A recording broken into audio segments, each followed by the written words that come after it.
iklan. Ini adalah bukan cuma olahraga, ini adalah kalau di sini disebutnya sportpreneur, olahraga.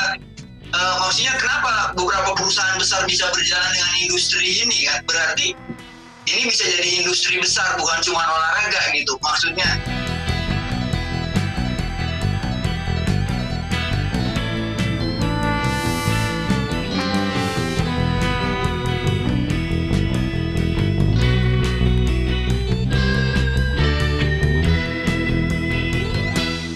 Selamat datang di Firman Talks. Bareng gue Agung. Dan gue Rihat. Tapi emang suara lo rada bindeng hari ini ya? Iya, gue karena lagi pilek gue. Oh, pilek. Emang lagi cuacanya pancaroba sih. Kadang Iya, hujan, bener. kadang juga panas. Dan gue kali ini masih gantiin Bang Diki soalnya dia sibuk.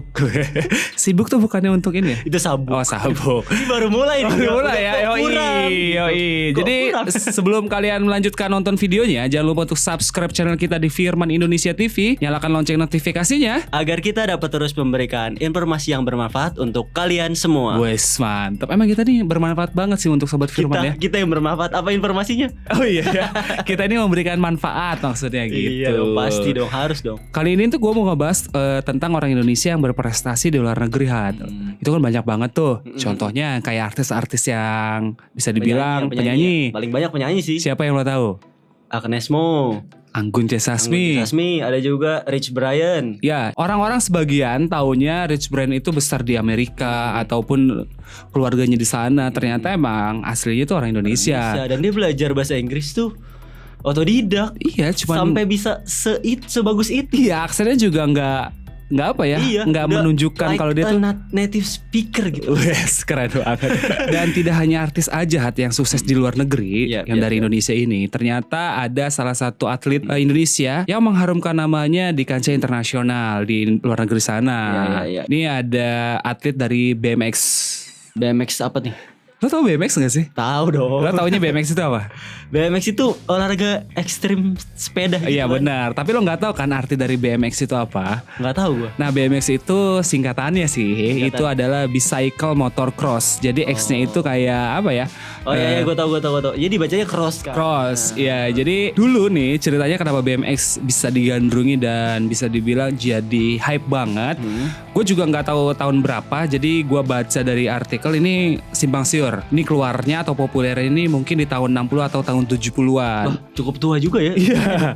Nah ini ternyata orang-orang Amerika sana sebelum mengenal BMX ini mereka itu cuman punya sepeda-sepeda biasa. Ternyata Sepeda-sepeda biasa. ya sepeda-sepeda kayak misalkan model yang sekarang nih gitu kan. Iya. Mungkin kelihatannya BMX ini terinspirasi dari motocross. Motocross. Ya, jadi anak-anak bentuknya kecil agak sama gitu. Iya. Betul. Jadi anak-anak kecil di Amerika sana pengen banget sepedanya biar kayak motocross. Jadi di apa ya? Dimodif lah. Terus juga dikasih joknya yang pendek. Terus juga jadi kan seakan-akan kayak berdiri, seakan-akan kayak motocross. Dan BMX ini juga pernah difilmkan di Amerika sana. Oh, pernah difilmin? Ya, gue pernah ngeliat trailernya. Jadi ada sekumpulan anak-anak kecil yang suka banget sama BMX ini. Jadi mereka itu terinspirasi dari motocross itu, dimodif lah. Terus juga mereka konvoy, mereka apa ya, adventure ke pegunungan atau melakukan trik-trik yang hebat lah. Gitu. Dan yang gue tahu juga ya, gue tahu BMX tuh ada freestyle gitu juga dari X Games, tahu? Oh iya, itu kan pernah populer juga ya di televisi ya. Ya gue juga sering nonton tuh, emang pindah-pindah sih di channel ini, channel itu, dan akhirnya udah nggak ada. Sekarang udah gak ada ya? di TV ya kan? Iya. Mungkin kalau di TV luar masih ada ya. Iya. Emang sih banyak banget sih kategori BMX ini. Dari freestyle, dari flatland juga, terus juga dari ekstrimnya juga ada juga. Nah ini juga yang jadi menariknya, BMX ini juga masuk ke ajang Olimpiade, ke ajang Asian Games, ke ajang SEA Games ya. Cuman emang kategorinya beda, kayak balapnya atau yang freestyle sih belum, yang gua tahu sih belum ada untuk freestyle-nya. Dan kali ini kita bakal ngobrol bareng sama teman kita atau Sobat Firman. Ini adalah salah satu atlet profesional BMX asal Indonesia yang berkarir di Australia sekarang. Nah, ini prestasinya banyak banget sih. Dari kejuaraan Asia, Terus juga nasional juga dia banyak banget mendapatkan penghargaan atau medali. Terus juga dia kemarin beberapa bulan yang lalu juga mewakili Indonesia di ajang Perancis. Jadi kita langsung aja ngobrol bareng sama Heru Anwari. Halo, Ru. Ru. Apa kabar Ru?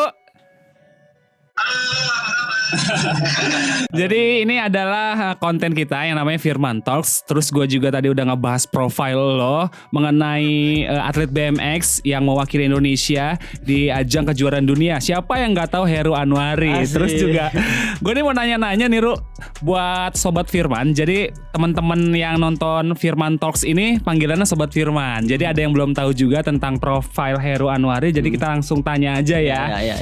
Halo Ru. Boleh. Oke, aman. Sejak kapan sih lo suka sama olahraga BMX ini dan gimana sih ceritanya? Kenapa lo bisa tertarik sama olahraga ekstrim ini? Gua mau ini dulu ya, ngobrol. Maksudnya thank you lah udah undang gue di podcast ini. Terus Firman TV ini keren juga namanya. Ini Terima kasih. Kira 2015. Jadi 2015 itu kan gue di stasiun TV itu 2 tahun.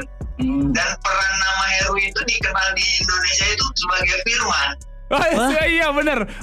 Ya Doi itu kan pernah main sinetron. Pernah gitu. main sinetron Iya. Iya di salah satu Iya, betul, TV betul. nasional. Terus juga memerankan namanya Firman ya bener ya. Iya itu dia makanya. Oke. Jadi kalau sejak main BMX-nya itu gua di umur 15 tahun, sekitar tahun 2004-2005 lah atau 2006, sekitar segituan. Itu SMP. Terus gua ngeliat teman gua naik sepeda bisa loncat. Wah keren banget nih, sepeda bisa loncat gitu kan.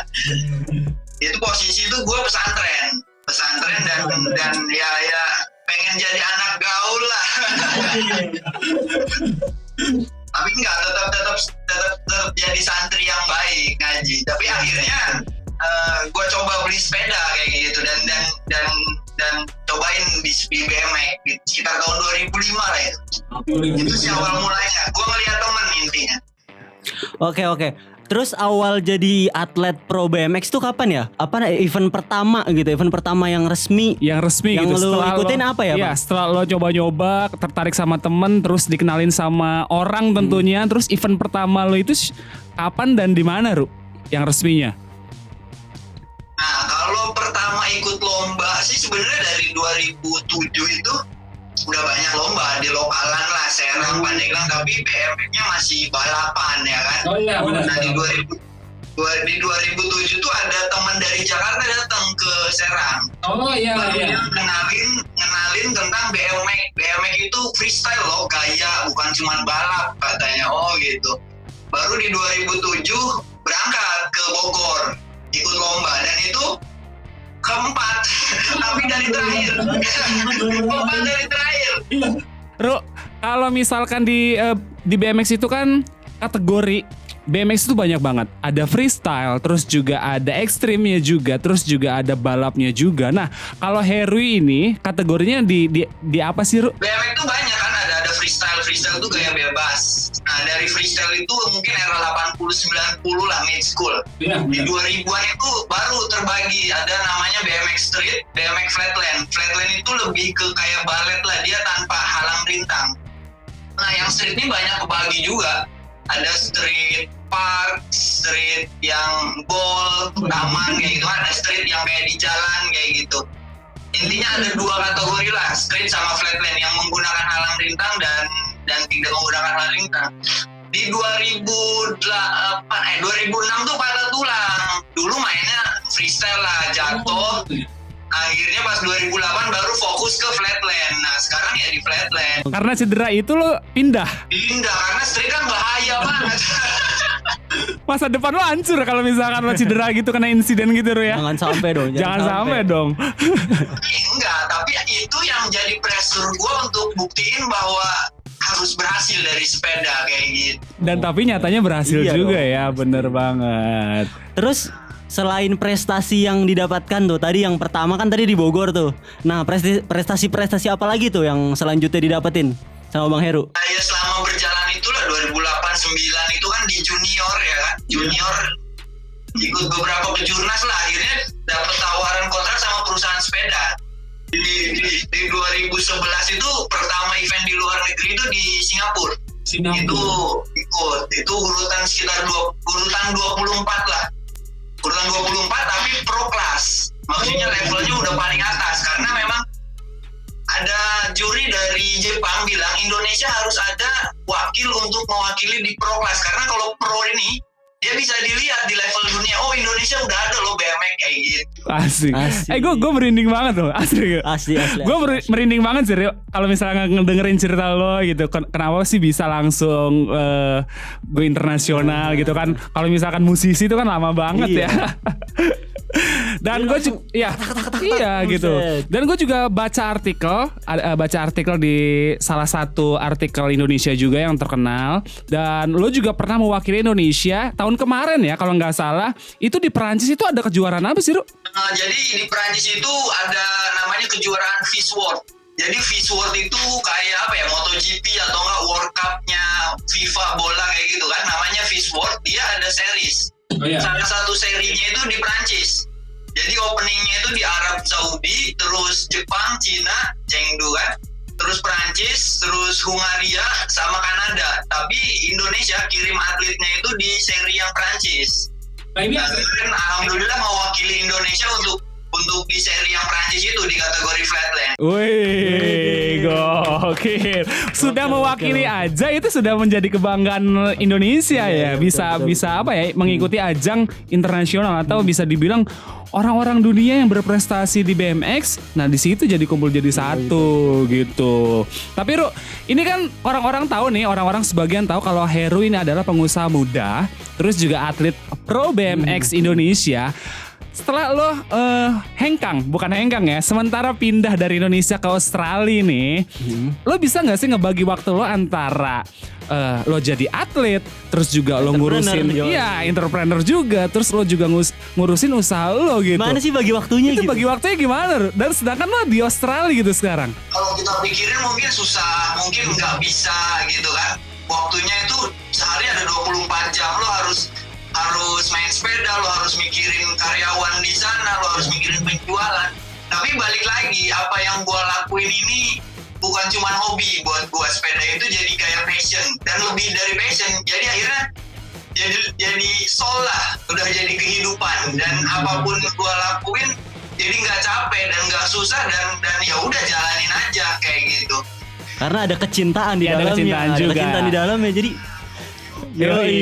Nah, di masa pandemi ini kan kita tahu ya banyak event gitu yang tertunda gitu. Event-event BMX nih, selanjutnya itu ada yang tertunda atau gimana di masa pandemi ini kalau di Australia? Ya sekarang ya di 2020 ini sebenarnya bukan era pandemi lah. Maksudnya berbicara event atau nggak berbicara dunia BMX di 2020 planningnya gua itu di Indonesia ada event rutin tahunan namanya Indonesia Open Extreme Sports. Oh, oke. Iya, benar. Berarti nggak ketunda sama sekali ya? Kemungkinan sih akan dirubah ke digital ya, kayaknya ranahnya akan dirubah ke digital lombanya. Tapi ada juga event besarnya itu adalah PON, Pekan Olahraga Nasional itu 2020 dan berharap BMX freestyle ini udah bisa jadi masuk di perlombakan di PON Indonesia ini. Kita berdoa bareng-bareng mudahan karena di 2020 ini BMX freestyle itu udah masuk di Olimpiade Tokyo. Dan Olimpiade Tokyo-nya karena corona ditunda.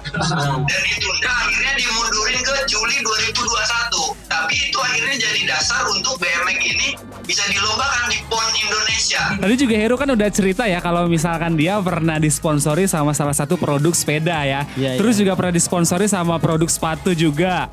Terus juga terpilih, pasti banyak. Iya, terpilih dari jadi brand ambasadornya salah satu teknologi alat laptop gitu ya. Gue pernah lihat iklannya. Terus juga dia punya tagline itu kerja itu main dan menghasilkan pundi-pundi uang. Gila nggak nih ya anak? Gue harus belajar sama dia. Gitu. Panutanku. Iya. Dan ya kalau misalkan kita lihat profilnya di YouTube yang pernah ngebahas Heru Anwari ini profilnya, dia tuh pernah bongkar kalau misalkan dia pernah dapat uang sekitar sekian juta, seratusan juta dari salah satu produk itu. Gila, kalau menurut gua gila sih, gila. Nah, sekarang kan lo udah stay di Australia juga, terus juga gue mau nanya nih, ada perbedaan nggak sih kalau misalkan BMX Park atau park BMX di negara luar sana sama di Fasilitasnya ya? fasilitasnya sama di Indonesia itu ada perbedaan nggak sih Ru, dari segi tempatnya, dari segi sponsornya atau yang mendukung itu ada perbedaan nggak Ru di Indonesia dan di Australia atau di luar negeri Ru yang menunjang atlet BMX ya? Gue kesini kan dari 2017 sebenarnya disupport sama pemerintah Provinsi Banten sama pemerintah Kota Serang juga. 2017 itu menang juara pertama di sini Australian Flatland Championship. Terus 2018 gue berangkat lagi juara kedua, juara pertamanya dari Jerman, dan di 2019 tahun kemarin gue dapetin juara pertamanya lagi di Flatland. Ya udah, kenapa nggak gue coba hidup di sini gitu kan? Karena anak BMX-nya welcome dan industrinya. Pas gue main di Indonesia dengan kekurangan fasilitas kayak gitu kan, kalau kita bicara kurang fasilitas ya memang masih belum lah, bukan berarti kurang dan bukan berarti nggak mungkin Indonesia bisa jadi seperti ini. Pas gue datang sini, wah ini surga banget, anak umur 5 tahun udah backflip di depan mata gue gitu kan.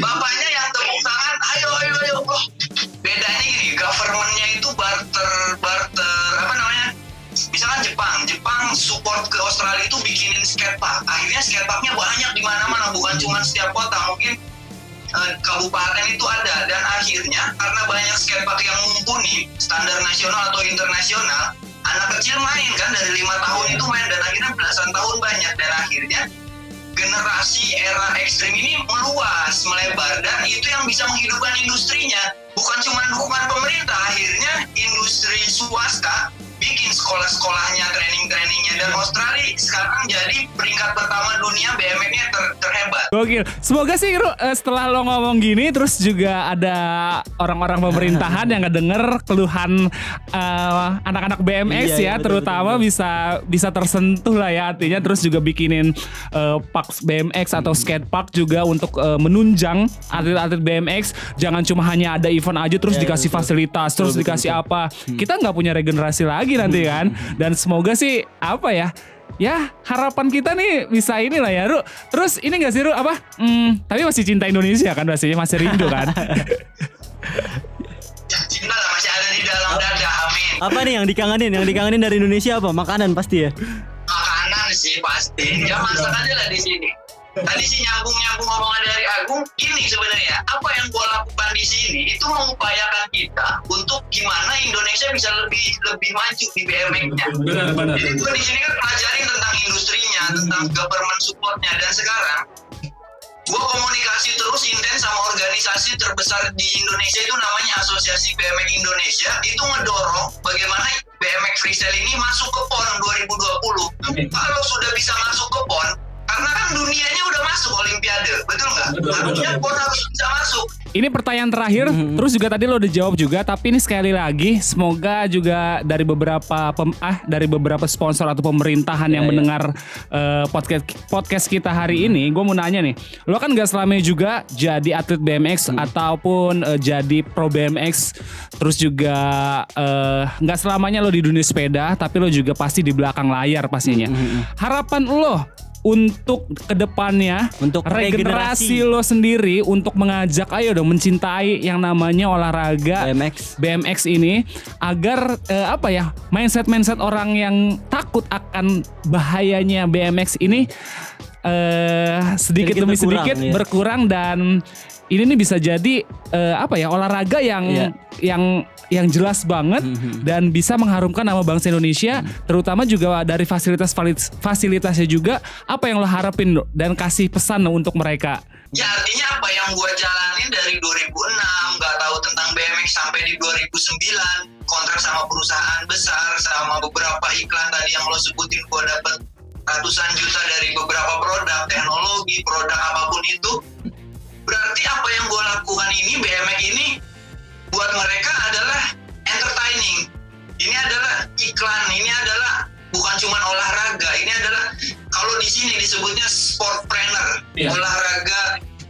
Maksudnya kenapa beberapa perusahaan besar bisa berjalan dengan industri ini kan? Berarti ini bisa jadi industri besar, bukan cuma olahraga gitu. Maksudnya target gue ya merubah semua mindset itu, dari pemerintah akhirnya bisa melihat BMX freestyle ini menjadi olahraga prestasi.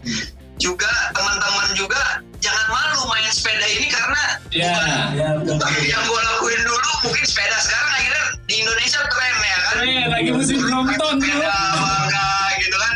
Kemana aja gue udah basah gitu dari zaman dulu. Gak malu kan? Sepeda ya bisa menghasilkan juga, apalagi nanti pemerintah bisa ngangkat BMX freestyle ini jadi olahraga prestasi. Gue yakin gak ada malu untuk generasi. Ya udah, ini lifestyle, ini gaya hidup, ini bukan murahan gitu. Akhirnya ya sehat, pemuda kreatif, pemuda open mind lah gitu. Intinya sehat, bisa kreatif, dan akhirnya jadi berpikirnya entrepreneur. Bener banget. Dan itu ya, kalau misalkan Sobat Firman belum tahu atau pengen cari tahu tentang Heru Anwari itu siapa, itu langsung follow aja akun Instagramnya di sini dan bisa cek langsung freestyle dia di YouTube juga ada. Nih di bawah nih ya. Terus juga di Instagram juga dia sering posting. Terus juga kalau misalkan penasaran sama apa ya, mau nanya-nanya sama Heru Anwari juga bisa, di DM juga bisa. Dia orangnya welcome kok. Dia nggak star syndrome asli. Kalau misalkan Sobat Firman mau tanya-tanya di kolom komentar bisa, Bang ini merek apa? Terus juga batangannya apa? Itu bisa tanya-tanya. Boleh minta tips juga pastinya.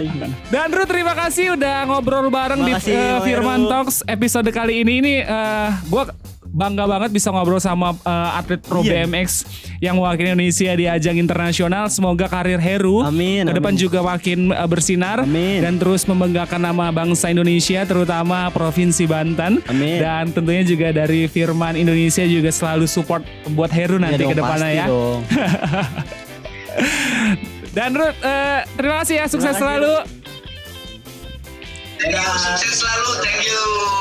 Dan itu tadi hasil obrolan kita dengan Heru Anwari. Dan semoga juga Sobat Firman juga yang tidak mengetahui atau tidak tahu tentang BMX itu sekarang apa, udah tahu kan? Udah tahu. Dan mungkin juga Sobat Firman jadi regenerasi Heru Anwari ke Amin.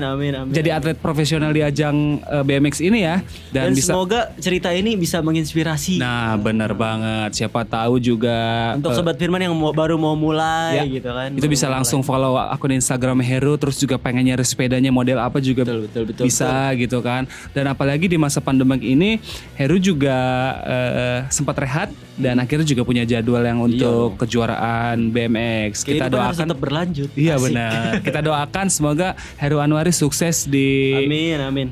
Di BMX-nya ya, dan mengharumkan nama Indonesia. Dan itulah hasil ngobrol bareng kita bareng Heru Anwari. Dan terima kasih untuk Sobat Firman yang sudah menyaksikan Firman Talks episode kali ini. Dan sekali lagi gue ingetin untuk mensubscribe channel kita di Firman Indonesia TV, nyalakan lonceng notifikasinya, serta jangan lupa untuk men-share, like, dan komen. Ya, betul banget. Dan bagi kalian yang belum tahu apa itu Firman Online Store, kalian dapat mendownload aplikasinya di Google Play Store dan juga App Store. Atau kalian juga bisa mengunjungi website kami di www.firmanindonesia.com. Dan akhirnya juga kita mesti pamit. Ya. Gue Agung dan gue Rihat. Sampai jumpa di video selanjutnya.